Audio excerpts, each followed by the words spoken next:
Hello, how you doing? It's Phil Thatch here, and today I'm going to talk about some focus settings I use for bird photography with my Nikon Z8. I know that's not a bird photography lens I have on there right now, but it's easier to move the camera around with this smaller lens because I'm going to be doing a lot of stuff in the menus in this video. So let's get right to it. I like to use just a very few focus areas when I'm doing my bird photography. The one I use the most is auto area, and as you can see at the top of the screen, I have bird detect on. That's why there's a little bird right by the area. If you're going across the top, you see I'm in manual mode. I'm at 8 frames per second, autofocus continuous, and the next icon is auto area, and that is I detect autofocus on the entire sensor. And the next symbol is the little bird showing us that we're detecting the bird. So that's the mode that I use the most. I use that for birds in flight, and I use that for perched birds if the perched bird is not in a thicket. And I also use it for other birds, but what I don't use it for is wading birds and perched birds that are in a thicket. So what do I use for those? For wading birds like herons and egrets and even sometimes cranes, they have a really long neck and they're really big birds, and in relation to the size of the bird, their eye is pretty small. And what happens is a heron will be standing there and its shoulder has a slightly different color on it. And then it has this long neck, and the camera will think that the shoulder of the heron is its eye, and the focus point will go there. Well, with that long neck, the eye could be way off the plane from where the shoulder is. So that's going to leave you without a sharp eye. So let me show you the custom focus area that I found to solve the wading bird problem. Here it is. It's a rectangular shaped box. It's very wide and not very tall. And what I do if I'm trying to work on a heron or an egret is I do a custom box like this. I have mine on C1 and I move it up to about right here. It doesn't matter if the bird's facing this way or if the bird's facing this way. I can keep the head of that heron in that box. Now the next custom area I use is custom 2, and I have it programmed to 1 high and 1 wide, the smallest you can program it. And I'll show you how to program these boxes in just a minute. And you can see at the top of the screen, you still see the bird by the focus area, got W-C2, and it has a bird. Because if you have the camera on single point, it does focus just on that point, but it doesn't track birds.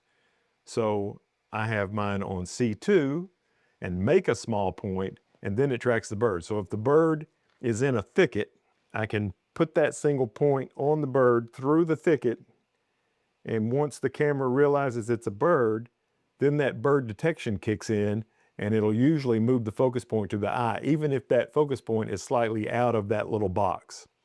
So that is my birds in a thicket mode. I have custom area 2 set to the smallest area it possibly can be. Custom area 1 set to that wide box for herons and things of that nature.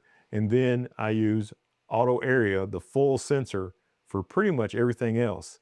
Now let's go into the menus and talk about how to set up those custom boxes. You would think it would be in the focus area, but it's not. It's up here in the photo shooting menu under autofocus area mode. Just go to the right, and then you'll see all the area modes.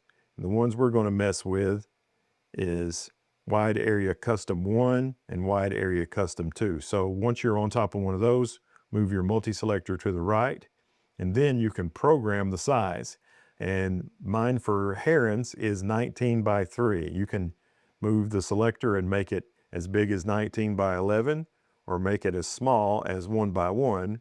But for herons, I make it 19 by 3, then I hit OK. And then on custom area 2, this is the one that I have set up for birds in a thicket. And as you can see, I have it set to 1 by 1. And again, you can make this one as big as 19 by 11 and as small as 1 by 1. And I have mine set on 1 by 1. Let's hit OK. And the key is, especially with the one that I have set at 1 by 1, is it still does tracking. As you can see, once again, right by where it says wide C2, You see the little bird. Now, sometimes I will use single point without any tracking if I need it to get on something and it just won't find the bird. Then I'll use just single point by itself. But usually for birds, I use C2, which is just like single point, except it does have tracking.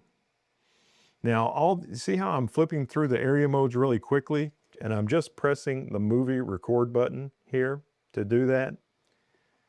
I learned how to do that from Steve Perry, and he has a video about it, but I'll show you quickly how to do it, but I definitely learned that from Steve Perry. These focus modes, the way I have C1 and C2 set up, that's all me, but using the movie record button to switch focus modes, I learned from Steve Perry.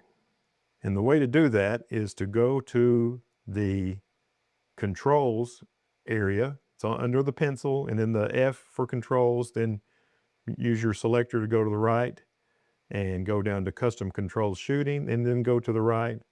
And I have mine, you can put yours wherever you want, but I have mine right here on the movie record button, right there. It's easy to get to, and I think that's where Steve Perry has his as well. I probably would not have thought of that without his video, so thank him for that.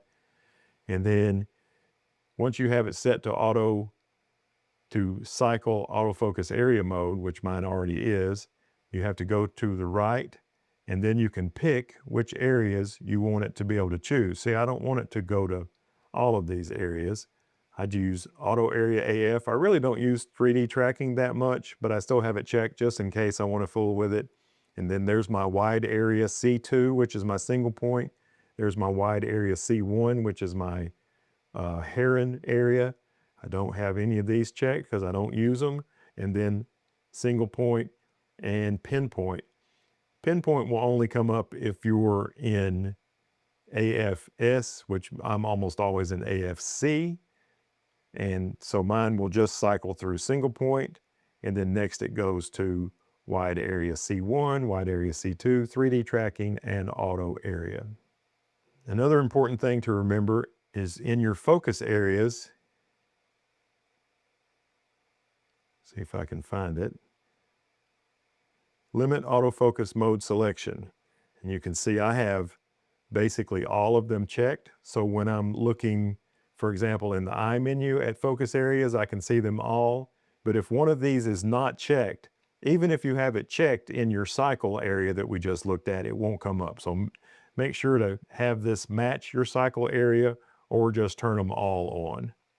So that's the key to most of my bird photography, is just pressing the movie record button and switching around using the full sensor auto area, as you can see here, for basically everything, including birds in flight and perched birds that are not in a thicket, and then using wide area 1 set to 16:3, usually with the box moved up to about right there, for herons and egrets, so I get their eye and not their shoulder, and then wide area 2, usually right in the middle of the frame, for small perched birds in a thicket. And that's what I use, and it has worked well for me. Your mileage may vary, but if this helps you, I sure would appreciate a thumbs up. If you want to see some more content like this, subscribe and hit the bell. And as always, I look forward to seeing you in my next video. Bye-bye.